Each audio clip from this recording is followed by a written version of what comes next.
नमस्कार मंडळी, लक्ष्मीच्या पावलांनी या मालिकेच्या आजच्या भागात आज आपण बघणार आहोत.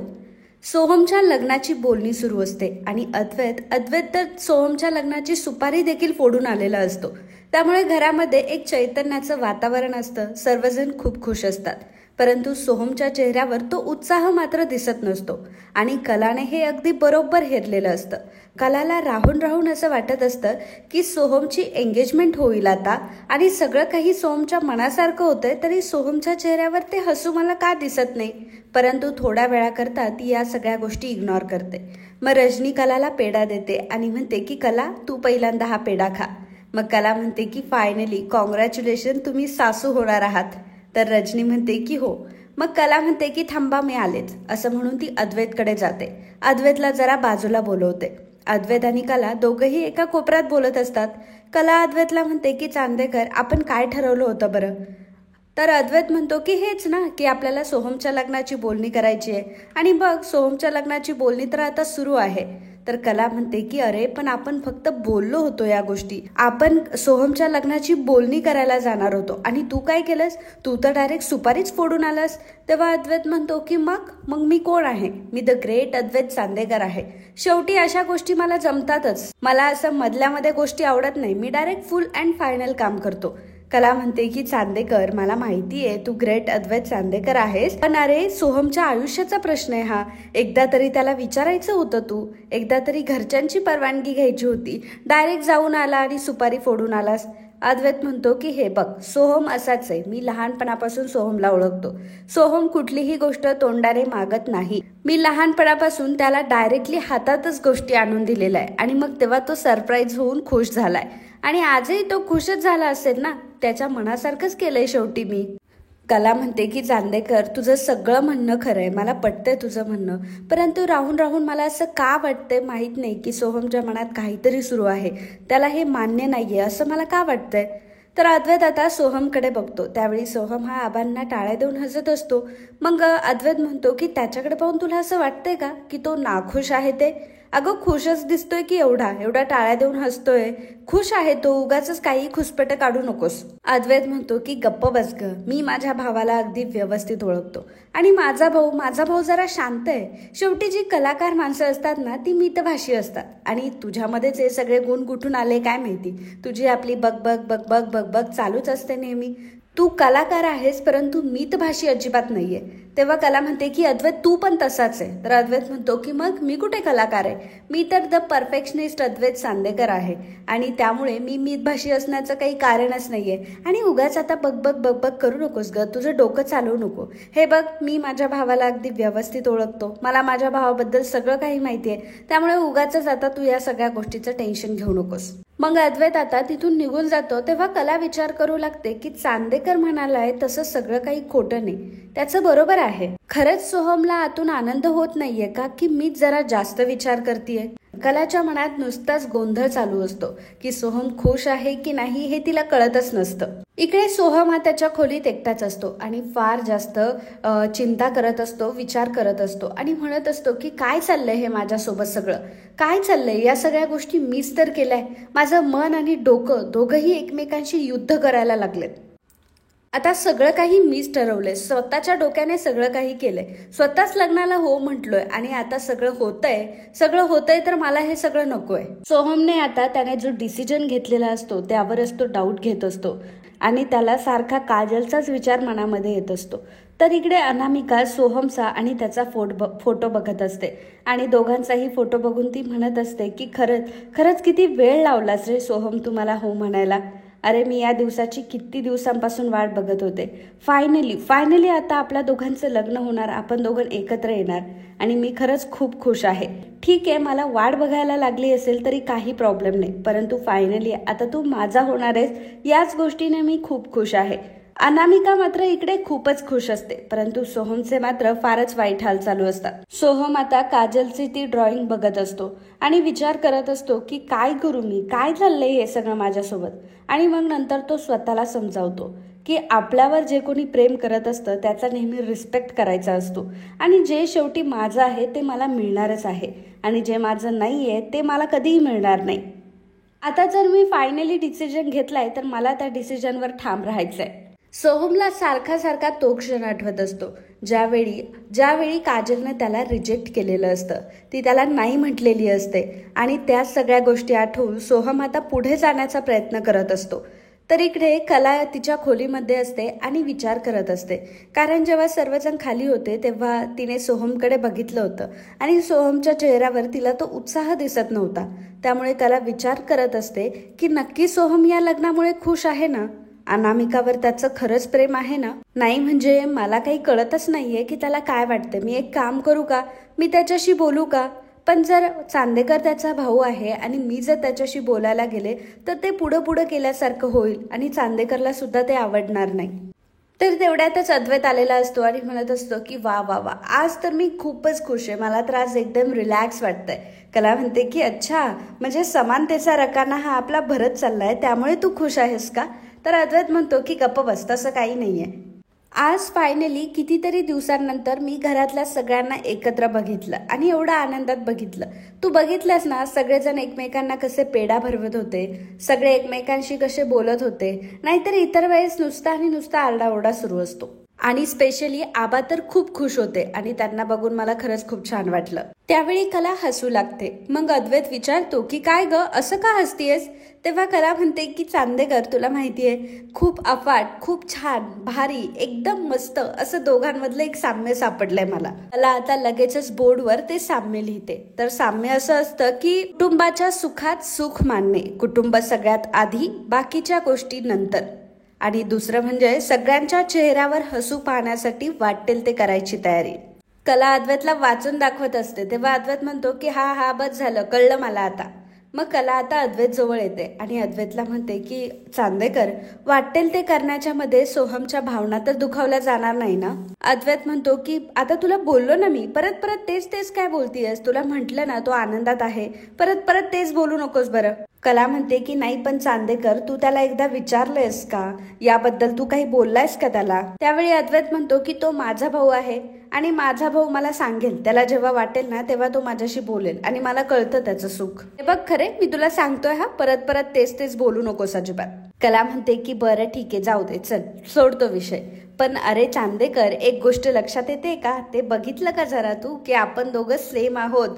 कळतंय का तुला चंदू? चांदेकर म्हणतो की काय चंदू? काय चंदू? काहीही? अगं बोलताना थोडीशी तरी डिग्निटी ठेव. मी तुला बोलतो का काही पण खरडी खरपुडी काही म्हणतो मी तुला असं? कला म्हणते की चांदेकर, अरे तू चिडतोयस काय? आता तर तू म्हटला ना की तू बऱ्या मूड मध्ये आहेस म्हणून. अद्वैत म्हणतो की गप्प बस, माझा मूड खराब कोणी केला? तूच केलास ना माझा मूड खराब. काही गरज होती का तुला असं बोलायची? नको त्या गोष्टी नको त्यावेळी बोलत असतेस नुसती. अद्वैत लगेचच झोपायला जातो. त्यावेळी कला विचार करत असते की चांदेकर, काळजी करू नको, मी तुला साम्य शोधून दाखवणार म्हणजे दाखवणारच. तर दुसऱ्या दिवशी सकाळी रजनीची नुसती धांदळ सुरू असते. काय करावं काय नको असं तिला झालेलं असतं. शेवटी तिच्या मुलाची एंगेजमेंट असते, त्यामुळे ती खूपच खुश असते. त्यामुळे प्रत्येक गोष्टीमध्ये लक्ष देत असते. ती रॉकेटला सांगते की रॉकेट, बाहेर जे सामान आलंय ना ते सगळं सामान एकदा खाली घे आणि व्यवस्थित चेक करून घे. अंजूला ती लिस्ट देते की अंजू, ही लिस्ट आहे, याप्रमाणे सामान असेल ते सगळं व्यवस्थित खाली काढून घे. तेवढ्यातच कला तिथे येते आणि म्हणते की काय रजनी मॅडम, तुम्ही तयारी सुद्धा सुरू केली? तेव्हा रजनी म्हणते की अगं मग आता किती महत्वाचं काम आहे ना, आता लवकर सगळं उरकावं लागेल. बरं झालं तू आलीस, तुझ्यासाठी एक काम आहे. कला म्हणते की बोला, काय काम आहे माझ्यासाठी? तेव्हा रजनी सांगते नातेवाईकांची यादी. कला म्हणते की अच्छा, लगेच करायला घेते. मी एक काम करते, मी नोटपॅड घेऊन आले. कला आता तिथून निघून जाते. तर इकडे आबा मात्र मंगळसूत्राचं सिलेक्शन करत असतात. त्यांच्या समोर 2-3 ऑप्शन्स असतात आणि ते म्हणत असतात की हे सगळे तर पारंपरिक मंगळसूत्र आहेत, त्या मुलीच्या बाजूने सुद्धा विचार करायला हवा. आता त्यावेळी राहुल देखील तिथंच बसलेला असतो, परंतु राहुल काय आबांना मदत करत नसतो, तर तो गेम खेळत बसलेला असतो आणि गेम मध्ये बिझी असतो. आता आबांना कळत नसतं की अनामिकासाठी नक्की कुठलं मंगळसूत्र सिलेक्ट करावं. म्हणून आबा एक काम करतात, कलाला हाक मारतात आणि कलाला म्हणतात की कला, अगं यापैकी बघ, त्या मुलीला कुठलं मंगळसूत्र जास्त शोभून दिसेल, तू सांग बरं एकदा. राहुल मनात विचार करत असतो की आता हिला यातलं काय कळतंय? ज्वेलर्सच्या बिझनेसमध्ये मी आहे ना, ही कोण गेली सांगणारी, आणि हिला काय कळतंय? आता ज्वेलर्सच्या बिझनेस मधलं मला विचारायला पाहिजे, कुठलं ट्रेंडिंग आहे हे मला समजतंय आणि हिला काय कळतंय असं राहुल मनातल्या मनात म्हणत असतो. मग आबा कलाला विचारतात की अगं कला सांग ना, यातलं कुठलं मंगळसूत्र तुला आवडलं, म्हणजे अनामिकाच्या दृष्टीने कुठलं चांगलं असेल. तर कला त्यातलं एक मंगळसूत्र सिलेक्ट करते आणि आबांना म्हणते की आबा हे वालं मंगळसूत्र तुम्ही अनामिकासाठी फायनल करा, मला हे आवडलंय. असं म्हटल्यावर राहुल लगेच म्हणतो की आबा हे नको. अहो हे मंगळसूत्र बघा ना, म्हणजे हे कसं त्यापेक्षा छानही वाटतंय आणि इलिगंट पण आहे आणि एकदम ट्रेंडी आहे. आपल्या चांदेकरांचं एकदम ट्रेंडिंग चालू असलेलं मंगळसूत्र आहे ते. या कलाला काय कळतंय, तिला थोडीच माहिती आहे दागिन्यातलं काही. मग कला राहुलला म्हणते की थँक्यू राहुल. राहुल म्हणतो की थँक्यू कशाला, तुझं मंगळसूत्र मी रिजेक्ट केलंय. कला म्हणते की राहुल अरे तू मंगळसूत्र जरी रिजेक्ट केलं असेल तरी ह्या सगळ्या मंगळसूत्रांच्या डिझाईन्स या माझ्याच आहेत, मीच बनवल्यात ह्या सगळ्या डिझाईन्स, त्यामुळे मी तुला थँक्यू म्हटले. असं म्हटल्यावर राहुलचा चेहरा अगदी बघण्यासारखा झालेला असतो. आजोबा चांदेकरांच्या पारंपरिक डिझाईनचा विचार करून मी हे डिझाईन्स सिलेक्ट केलंय आणि तसंही सध्या आता पारंपरिक डिझाईनचा ट्रेंड परत आलाय. तर आता लग्नपत्रिका सुद्धा रेडी होऊन आलेल्या असतात आणि श्रीकांत लग्नपत्रिका घेऊन आलेला असतो. आबा म्हणतात की अगं रजनी इकडे ये जरा, अगं सोहमची लग्नपत्रिका सुद्धा आली बघ. मग आता रजनी पटकन लग्नपत्रिका बघायला येते. लग्नपत्रिका बघून रजनी म्हणते की खरंच कलर पण खूप छान आहे आणि खूप उठून दिसतोय हा कलर, खरंच खूप छान बनवल्यात लग्नपत्रिका. त्यावेळी श्रीकांत म्हणतो की मग लग्नपत्रिका तर छानच असणार, कारण अद्वैतने डिझाईन सिलेक्ट केल्यात ना. म्हणजे खरं तर मी त्याला खूप त्रास दिला सारखा फोन करून. अद्वैत म्हणतो की अरे काका त्याच्यामध्ये त्रास कसला बरं. त्यावेळी श्रीकांत रजनीला म्हणतो की रजनी मला जरा त्या याद्या दाखव बरं. मग त्यानंतर रजनी आता श्रीकांतला यादी दाखवत असते. तर आबा आता विचार करू लागतात की ज्याप्रमाणे कलाचं मत घेतलं मंगळसूत्र सिलेक्शनसाठी, तर अद्वैतचं सुद्धा एक मत घेऊयात. म्हणून आता आबा अद्वैतला म्हणतात की अद्वैत तुला यातलं कुठलं मंगळसूत्र चांगलं वाटतंय, म्हणजे अनामिकाच्या दृष्टीने सांग बरं की यातलं कुठलं मंगळसूत्र चांगलं आहे आणि एक यातलं सिलेक्ट कर बरं. त्यातलं अद्वैत आता तेच मंगळसूत्र सिलेक्ट करतो जे मंगळसूत्र कलाने सिलेक्ट केलेलं असतं आणि कला जे म्हटलेली असते तो तेच म्हटलेला असतो की हे पारंपरिक पण आहे आणि ट्रेंडी पण आहे. असं म्हटल्यावर आबा हसू लागतात. अद्वैत विचारतो की आबा तुम्ही का हसताय. तेव्हा आबा म्हणतात की अरे नवरा आणि बायकोने एकच मंगळसूत्र सिलेक्ट केलं ना म्हणून. त्यावेळी कला ही मनात विचार करत असते की चांदेकर परत एक मला मुद्दा सापडला आणि आपल्या दोघांमधलं साम्य देखील सापडलं. आपली आवड जुळते आणि तुझा आणि माझा दृष्टिकोन सारखाच आहे. त्यावेळी अद्वैत कलाकडे बघत असतो आणि मनामध्ये विचार की झालं सापडला परत हिला मुद्दा आणि परत आमच्यातली एक सिमिलॅरिटी सापडली. आता लगेचच वरती जाईन आणि लगेचच बोर्डवर तो मुद्दा लिहून येईन ही. मग कला आता अद्वैत जवळ जाते आणि अद्वैतला म्हणते की चांदेकर एक गोष्ट तुझ्या लक्षात आली का. तेव्हा अद्वैत म्हणतो की काय, त्यात लक्षात येण्यासारखं काय आहे. तू माझ्या कंपनीतली एम्प्लॉई आहे आणि मी कंपनीचा ओनर आहे. तू एक साधी डिझायनर आहे आणि मी डिझाईनचा हेड आहे, त्यामुळे आपल्या दोघांची चॉईस सारखी असणं स्वाभाविक आहे, एवढं काही नाही येतात. त्याच आता विषयाला फाटे फोडू नकोस. तेवढ्यातच आता सोहम तिथे आलेला असतो आणि सोहम बघत असतो की सगळेजण किती उत्साही आहेत त्याच्या लग्नासाठी, सगळेजण किती इंटरेस्टने कामं करताय. सोहम ते बघत असतो आणि त्याला वाईटही थोडंसं वाटत असतं, कारण घरातले सर्वजण किती उत्साही आहेत माझ्या लग्नासाठी आणि मी मात्र लग्नासाठी उत्साही नाहीये, म्हणून त्याला वाईट वाटत असतं. त्याचवेळी अद्वैतचं लक्ष सोहमकडे जातं आणि अद्वैत सोहमला म्हणतो की अरे सोहम तू तिकडे का उभा आहेस, ये इकडे जरा. अद्वैत आता सोहमला घेऊन येतो. आबा म्हणतात की अरे वा, उत्सव मूर्तींची झोप झालेली वाटतंय आणि उत्सव मूर्ती आता तुम्ही आवरून घ्या पटापट, कारण हे सगळं तुमच्यासाठी सुरू आहे. नाहीतर असं व्हायचं की ती अनामिका लग्न मंडपात यायची मस्त तयार वगैरे होऊन आणि मग काय नवऱ्या मुलाला ती शोधत बसेल, हे काय चांगलं दिसतं का. राहुल म्हणतो की आबा अहो थोडे दिवस जाऊ द्या, एकदा की सोहमची बायको घरामध्ये आली ना की ती त्याला झोपू देते की त्याची झोप उडवते हे कळेलच त्याला. आबा राहुलला म्हणतात की अरे राहुल तो आता नवरदेव आहे आणि का बरं त्याची मस्करी करताय तुम्ही एवढे. त्यावेळी अद्वैत हा गालातल्या गालात हसत असतो. मग आबा अद्वैतला म्हणतात की ओ महाशय तुम्ही काय एवढे गालातल्या गालात हसताय बरं, तुम्हाला राहुलचं म्हणणं पटलेलं दिसतंय. बायको लग्नानंतर झोपू देते की झोप उडवते. असं म्हटल्यावर अद्वैत आता गडबडून जातो आणि म्हणतो की आबा मी आलोच. त्यावेळी कला ही हसत असते. मग कला आणि अद्वैत दोघंही आता त्यांच्या कामाला निघून जातात. त्याच वेळी सरोज आता तिथे आलेली असते. तिच्यासोबत रोहिणी आणि नैना देखील असतात. सरोज म्हणते की कुठपर्यंत तयारी आली आहे. अरे वा, दागिन्यांची तयारी सुरू आहे. तर ती आबांना सांगते की आबा मी व्हिडिओग्राफर फोटोग्राफर यांना बोलवलं आहे आणि त्यांचं पेमेंट सुद्धा मी केलंय, ते अवेलेबल आहे. आबा विचारतात की अगं पण केटरर्सचं काय झालं. तेव्हा सरोज म्हणते की आबा तुम्ही अजिबात टेन्शन घेऊ नका, मी माझ्या मैत्रिणीशी बोलले त्याबद्दल आणि आपण दरवेळी तोच केटरर बोलवतो ना. रोहिणी म्हणते की बरं, सगळी कामं तर मग झालेली दिसतात आणि मी एका मेहंदीवालीशीही बोलले, ती उद्या मेहंदी काढायला येणार आहे. आबा रजनीला म्हणतात की रजनी अगं एक काम कर, तुझ्या विहीनबाईला फोन करून सांग की डायरेक्टली इकडेच या म्हणून, म्हणजे कसं सगळी काही जी कामं आहेत ती इथंच होतील. आणि कला अगं तू सुद्धा तुझ्या आईवडिलांना फोन कर आणि त्यांना देखील इथं बोलव, आणि हो काजलला तर ध्यान करून बोलव. त्यावेळी सोहम हा मनामध्ये विचार करत असतो की काय करू, मला तर काजलला या सगळ्या गोष्टी कळूच द्यायच्या नाहीये, पण काय करावं ते कळत नाहीये. काजलचा विचार माझ्या डोक्यातून जातच नाहीये. मला तर असं वाटतंय की पुन्हा एकदा काजलकडे जावं, पण मला एक कळत नाहीये की मला अनामिकाबद्दल एवढं का काही वाटत नाही. ही एवढी चांगली मुलगी आहे, इतकी गोड आहे, तरी सुद्धा मला हिच्याशी लग्न का करावं असं वाटत नाही. त्याला म्हणते की आजोबा आता तुम्ही आठवण करून दिली ना, मी एक काम करते, मी लगेचच फोन करते आईला आणि त्यांना इकडे लगेचच बोलावून घेते. असं म्हटल्यावर सोहम म्हणतो की नाही. सोहमने नाही म्हटल्यावर सगळेजण आता सोहमकडे बघू लागतात की कलाचे आई वडील घरी येणार आहेत, त्यामुळे सोहम का नाही म्हणतोय. सगळेजण आता सोहमकडे विचित्र बघत असतात, त्यामुळे सोहम आता विषय बदलतो आणि म्हणतो की अगं वहिनी, मी असं म्हणणार होतो की अजून तू फोन नाही केला का त्यांना. अगं लवकर करायचा होतास, तू त्यांना कधीच कळवायला हवं होतं, लवकरात लवकर त्यांना बोलावून घे. त्यावेळी कला म्हणते की ठीक आहे, मी लगेचच फोन करते. मग कला आता संगीताला कॉल करते. संगीता त्यावेळी भाजी निवडत असते. कलाचा फोन हा स्पीकरवर ठेवते आणि म्हणते की बोल ग कले, काय म्हणतेस. कला म्हणते की आई अगं ऐक ना, एक गुड न्यूज आहे. असं म्हटल्यावर संगीताला वाटतं की गुड न्यूज म्हणजे तीच गुड न्यूज, म्हणजे कलाला बाळ होणार आहे असं संगीताला वाटतं. मग संगीता म्हणते की बापरे गुड न्यूज, हे बघ कले, चोर रोटी भरल्याशिवाय कोणालाही काही सांगायचं नाही. मग कला म्हणते की अगं आई ती गुड न्यूज नाही म्हणते मी. कला जेव्हा म्हणते की अगं आई ती गुड न्यूज नाहीये, असं म्हटल्यावर सगळे चांदेकर आता हसू लागतात, कारण सगळ्यांना कळलेलं असतं की संगीताने नक्की कुठल्या गुड न्यूजचा अर्थ घेतलाय.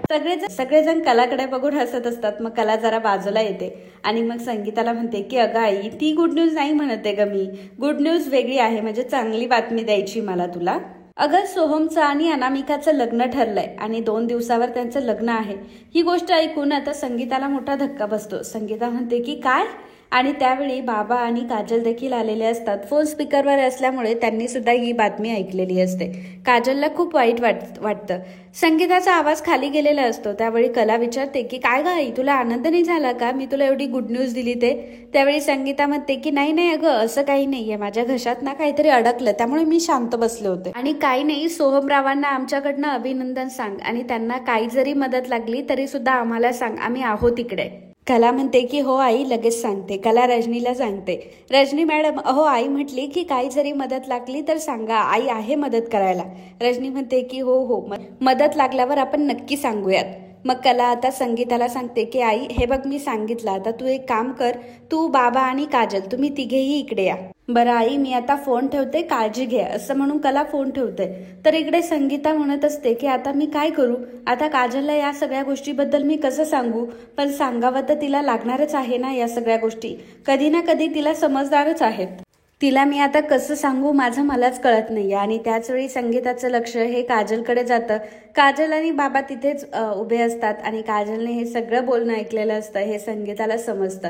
काजल आता पूर्ण रडवेली झालेली असते, रडत असते आणि तिचं हे दुःख संगीताला काही बघवत नसतं. तर दुसरीकडे रजनी कलाला विचारते की काय कला, यादी तयार झाली का पाहुण्यांची. कला म्हणते की हो मी करते. मग आबा म्हणतात की अगं सरोज, मागच्या वेळी अद्वैतच्या लग्नाच्या वेळी तू जी यादी केली होती ती तुझ्याकडेच आहे ना, मग एक काम कर, तीच यादी कलाला दे ना. सरोज म्हणते की बरं ठीक आहे रजनी, मी तुला देईल यादी. रजनी म्हणते की ठीक आहे वहिनी द्या ना. आपण एक काम करूया, आपण सगळ्या जे नातेवाईकांचे नावं आहेत ते लगेचच पत्रिकेवर टाकूयात, सगळे मिळून जर केलं तर पटपट होईल. आबा म्हणतात की आता कसं हे घर अगदी लग्न घरासारखं वाटतंय. बरं कला अद्वैत तुम्ही एक काम करा, देवासमोर पहिल्यांदा जाऊन तुम्ही पत्रिका ठेवून या. नैना ही राहुलला हळूच म्हणत असते की राहुल बघितलं, ते थोरले आहेत म्हणून सगळे काही जे मान आहे ते त्यांनाच तर मिळत आहे, आपल्याला मात्र यातलं काहीच मिळत नाहीये. हे बघ राहुल, तुला पटत असेल परंतु या गोष्टी मला अजिबात पटत नाही. काही करून हा मान आपल्यालाच मिळायला पाहिजे. आता तू बघच यांच्याकडनं मी कसा हा मान काढून घेते ते. आबा अद्वैतला सांगतात की अद्वैत, आता देवापुढे जी पत्रिका ठेवायची आहे त्या पत्रिकेवर कुंकवाने ओम श्री स्वस्तिक काय लिहायचंय ते लिहा आणि ती देवापुढे ठेवा. त्यावेळी कला आणि अद्वैत दोघंही एकाच वेळी म्हणतात की स्वस्तिक, आणि दोघंही आता एकमेकांकडे बघू लागतात. घरातले सर्वजण त्यांच्याकडे बघून हसत असतात. मग कला आता ती पत्रिका घेते आणि चालते. तर अद्वैत म्हणतो की प्रत्येक वेळी सेम सेम करायची काही गरज आहे का? मग कला म्हणते की तू करतोस तेव्हा बघ, मी तर तुला काही बोललेही नाही, मी तर फक्त तुला लुक दिलाय आगाऊ गुठला. मग कला आणि अद्वैत दोघंही मिळून आता त्या पत्रिकेवर स्वस्तिक काढतात, आबांना दाखवतात. आबा म्हणतात की अरे वा, एक नंबर काम केलंय पोरांनो तुम्ही. आणि मग कला आणि अद्वैतला ते सांगतात की आता तुम्ही दोघं एक काम करा, तुम्ही देवळात जा आणि पत्रिका देवासमोर ठेवून या, तोपर्यंत आम्ही घरातली सगळी कामं आवरतो. तर मित्रांनो, आजचा हा भाग इथेच संपतो. पुढील भागात आपल्याला बघायला मिळणार आहे कला ही सोहमच्या रूममध्ये आलेली असते आणि जेव्हा ती सोहमच्या रूममध्ये येते तेव्हा सोहमच्या रूममध्ये खूप सारा पसारा पडलेला असतो. ते बघून कला विचार करते की हा सोहम पण ना सगळा पसारा इकडे तिकडे ठेवलाय, म्हणून कला आता सोहमच्या रूममधला पसारा आवरू लागते. त्यावेळी सगळे काही पेंटिंग ते एकत्र करत असते, गोळा करत असते आणि त्यामध्येच एक आता तिला काजलचं पेंटिंग दिसतं. आणि काजलचं पेंटिंग दिसल्यावर कला आता गडबडते. कला विचार करू लागते की सोहमने गुंड्याचं पेंटिंग का म्हणून काढलंय. आता तिला मोठा प्रश्न पडलेला असतो की नक्की या दोघांचं काय कनेक्शन आहे. आणि कलाच्या मनात आता डाऊट देखील यायला लागलेला असतो. तर कला आता तोच विचार करत असते. तर दुसरीकडे आता जेव्हा खरे कुटुंब हे चांदेकरांच्या घरी आलेलं असतं, म्हणजेच काय तर संगीता, दिनकर आणि काजल हे घरी आलेले असतात. आता कला जेव्हा काजलला बघते तेव्हा लगेचच आता त्या पेंटिंग बद्दल ती काजलला विचारू लागते. काजलला ती म्हणते की काजल, मगाशी मी ना सोहमच्या रूम मध्ये गेले होते, सोहमने तुझं पेंटिंग का म्हणून काढलंय. आणि एवढंच नाही तर त्या पेंटिंग मध्ये त्याने तुझं चित्र तर काढलंच आहे, परंतु त्याच्या पुढे गुंडेश्वर लिहिलंय आणि हार्ट देखील काढलंय. त्यावेळी आता काजलला काय उत्तर द्यावं ते काही कळत नाही. तर दुसरीकडे आपण बघू शकतो की कला अद्वैतला म्हणत असते की चांदेकर, आता आपला समानतेचा रकाना भरत आला हा. आणि असं म्हणत लगेचच ती आता बोर्डवर लिहिते. आपल्या दोघांच्या आवडीनिवडी सारख्या आहे असं म्हटल्यावर अद्वैत कलाकडे बघू लागतो. कला म्हणते की चांदेकर, तू आता मान किंवा मानू नकोस, परंतु आपल्या आवडीनिवडी सारख्या आहे हे मात्र तितकंच खरं. आणि आता मात्र समानतेचा रकाना भरत आलाय हा. चांदेकर, मी काय म्हटलं होतं तुला? मी म्हटले होते ना तुला की मी तुला आपल्यातली समानता ही दाखवून देईलच. आणि बघ, मी तुला ती समानता हळूहळू दाखवून देते. तू प्रत्येक वेळी मला हेच आठवत होता ना की आपल्यामधली असमानता किती आहे आणि आपल्यामधली जी विभिन्नता आहे त्याचा रकाना तुझा पूर्ण भरला होता. बघ, आता मी समानतेने आपला रकाना भरलाय. याबद्दल आता तुझं काय म्हणणं आहे? जेव्हा कला असं म्हणते त्यावेळी अद्वैत चुपचाप उभा असतो, म्हणजे हाताची घडी घालून फक्त कलाकडे बघत असतो. आणि तोही एक गोष्ट नोटीस करत असतो की जवळजवळ आता समानतेचा रकाना भरत आलाय.